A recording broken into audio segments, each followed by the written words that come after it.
There are places the wind remembers, places where it slips through broken shutters and whispers secrets no one dares to hear.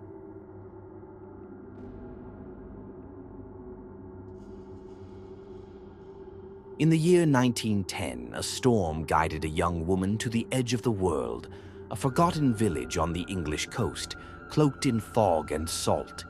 Her name was Eleanor Marsh, an educated woman, a rational one.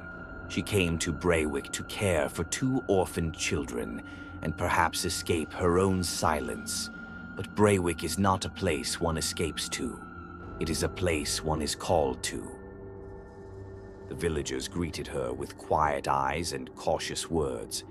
They spoke little, smiled less, and never after dark. She found shelter at the Wicklow Inn, a crooked house of timber and whispers. That first night, Eleanor lay in bed, the wind scratching at the windows like a thing alive. And just as she began to drift into sleep, a voice leaned close to her ear. Low, wet, urgent. Don't trust the ones who walk with dry feet. She awoke at once, heart pounding, alone. She told herself it was a dream, a trick of the wind, nothing more.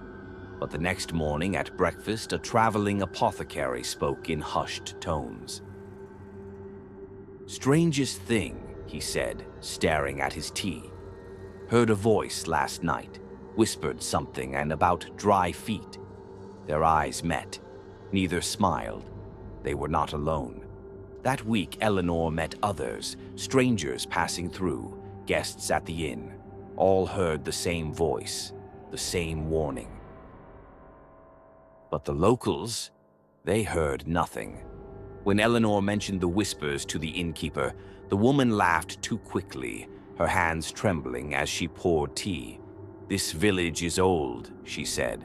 Old things make noise. Yet every night the whispers returned, and one by one, the strangers vanished. No farewells, no footsteps on the muddy path. Just empty rooms, cold beds, and silence. Eleanor began to ask questions. The villagers turned away. The children, the ones she was hired to watch, they said nothing. But one of them, the youngest, began to whisper in his sleep. The same words. Don't trust the ones who walk with dry feet.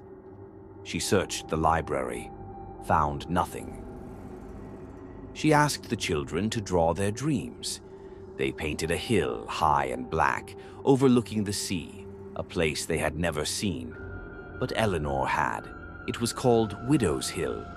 A cursed place, the villagers said, where storms had taken husbands, brothers, sons. Curious and afraid, Eleanor climbed it one evening, lantern in hand. The wind howled louder there, like it remembered what had been done. Near the cliff's edge, hidden beneath ivy, she found a rusted plaque. Here lie the forgotten, drowned, unheard. Later, in the church records, she discovered the truth. 20 years ago, a ship wrecked on the rocks during a brutal storm. Survivors called for help, lit fires, begged the village below. But no one came. The villagers, fearing famine and sickness, locked their doors and turned away. They let them drown. And now those lost voices whispered warnings to every outsider who came to Braywick.